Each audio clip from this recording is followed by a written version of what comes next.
देवता को लेवता और लेवता को देवता लोगों ने कहा है। देवता और लेवता में फर्क क्या है ये देखे पहले।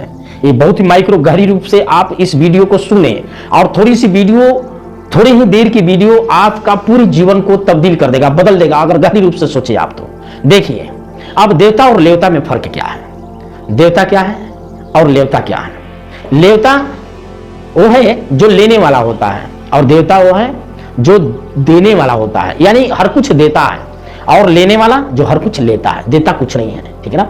और देवता देता है, लेता कुछ नहीं है। और दोनों में फर्क आप देखें। लेवता क्या है।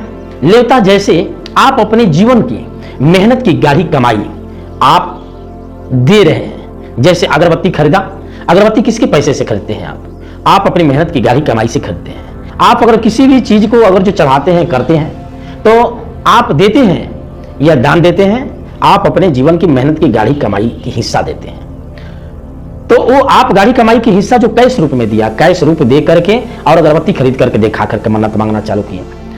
तो जिसके सामने हाथ जोड़ करके आप मन्नत मांग रहे हैं वो एक पत्थर का मूर्ति है, और पत्थर का मूर्ति से आप मांग रहे हैं जो आपके जीवन के अंदर में कुछ नहीं दिया, कुछ नहीं मिला। आपको मिला कैसे? कर्म के आधार पर आपको फल का परिणाम मिला है, मगर एक आस्था के साथ आप झूठी आस्था जोड़ लिए। तथागत बुद्ध ने इस चीज को बताया है। अब देवता क्या है? देवता हमेशा देता है। तो तथागत बुद्ध ने बताया है कि देवता जो है वो त्रिशरण का दूसरा शरण बताया है कि धम्मं शरणं गच्छामि, अर्थात आए मानव आप धम्म के शरण में रहें। धम्म अर्थात धम्म एक प्रकृत भाषा है, प्रकृत शब्द है। तो धम्म अर्थात बुद्ध ने प्रकृति को धम्म कहा, और प्रकृति में चार महाभूत आते हैं। कौन सी महाभूत? सुपर महाभूत जो चार महाभूत आते हैं वो पहला पृथ्वी हो गया, अग्नि हो गया, जल हो गया और हवा हो गया। ये चार महाभूत जो है ये देवता है। और इसी के अंदर में दुनिया की किसी भी धर्म को ले लीजिए, संप्रदाय को ले लीजिए, रिलीजन को लीजिए, सारा दुनिया इसके अंदर में समाहित है, चाहे कोई सा भी धर्म रिलीजन हो। तो इसको बुद्ध ने कहा कि ये धम्मं शरणं गच्छामि, ये आपका असली देवता है। जैसे हवा है, हवा को आप जो अपने आप से सवाल करिए। देखिए इस संसार के अंदर में आप गारंटी और चैलेंज के रूप में कर सकते हैं कि संसार के अंदर में हवा को कितने रुपया किसी ने दिया है। जब से हम लोगों ने मां के गर्भ से बाहर आए तब से देखा जाए कि 1 रुपया भी हवा को दिया हम लोगों ने नहीं दिया, और ना ही किसी ने दे सकता है, चाहे मुख्यमंत्री हो या प्रधानमंत्री हो, राष्ट्रपति हो या दुनिया की धना सेठ क्यों ना हो, 1 रुपया नहीं दे सकता है हवा को। मगर हवा क्या है? हवा आपको 24 घंटा दे रहा है, जिस पर आपका जीवन खड़ा है। ये असली देवता है, ये देवता है आपको। और इस चीज को छोड़ करके और आप कहां चले जाते हैं? पत्थर को अगरबत्ती दिखाते हैं और उसको कहते हैं देवता है। हे भगवान मन्नत मांग रहे हैं, और 5 मिनट के लिए श्वास अगर जो बंद हो जाए तो चाहे किसी भी धर्म संप्रदाय के लोग हो, उसके खटिया खड़ी हो जाएगी, खत्म हो जाएगा, उसका जीवन ही समाप्त हो जाएगी। तो ये देवता है, प्रकृति देवता है हवा। अग्नि, घर में आग लग जाए मगर शाम को बगैर आग की काम नहीं चल सकता है, आग पर ही भोजन बना सकते हैं ना।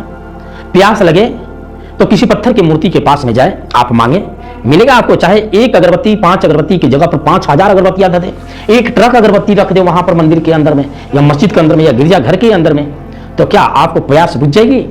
नहीं बुझेगी। प्यास कब बुझेगा? आप पानी पीजिएगा, जल को ग्रहण कीजिएगा, तब जाकर के आपका प्यास बुझेगी।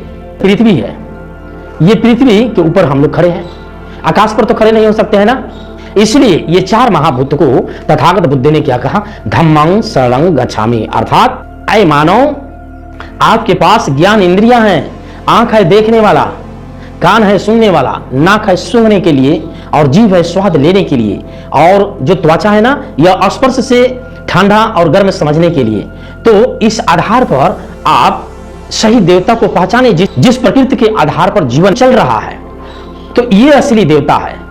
तो इसको कुछ भी अभी तक आप दिए नहीं, मगर पत्थर को क्या देते रहे? हमेशा देते रहे। पुआ पूड़ी चढ़ाते हैं हमारे लोग, मूर्खता के लिए हाथ होनी चाहिए। वो कुछ भी नहीं दे सकता। अगर हवा 5 मिनट बंद हो जाए, आप अगरबत्ती दिखाते रहे, जिंदा रह सकते हैं? चाहे किसी भी मंदिर, मस्जिद, गिरजे घर के अंदर में जाए, कहीं पर भी चले जाए, आप जिंदा रह सकते हैं? नहीं जिंदा रह सकते हैं। इसलिए वो लेवता है, आपकी गाढ़ी कमाई की हिस्सा लेता है। आप झूठे मनौती मान करके चढ़ावा देते हैं, इसलिए लेवता है। आपका जीवन का कमाई हमेशा लिया है, दिया जीवन में कभी भी नहीं, कुछ भी नहीं आपके जीवन में दिया। और देवता जो है वो हमेशा दिया है, हवा दिया है, अग्नि दिया है, जल दिया है और पृथ्वी दिया है, जिस पर जीवन आधारित है। ये चार महाभूत का प्रतीक ही और इसका मिश्रण ही चेतना है, जो हम लोग के अंदर का स्वरूप खड़ा है और अपने आप को चेतना के बदौलत देखते हैं। इसलिए तथागत बुद्ध ने इसके विषय में बताया कि धम्मं शरणं गच्छामि, आय मानव धम्म के शरण में जाए तो आपका दुख, जो बाह्य दुख है, जो बाहरी दुख है, वो समाप्त हो जाएगा, खत्म हो जाएगा। क्योंकि यह असली देवता है और नकली देवता को छोड़ दें। जो वो लेवता है पत्थर के मूर्ति, वो मंदिर, मस्जिद, गिरजा घर लेवता है और देवता प्रकृत है। इसलिए धम्मं शरणं गच्छामि। ये देवता और लेवता में फर्क है।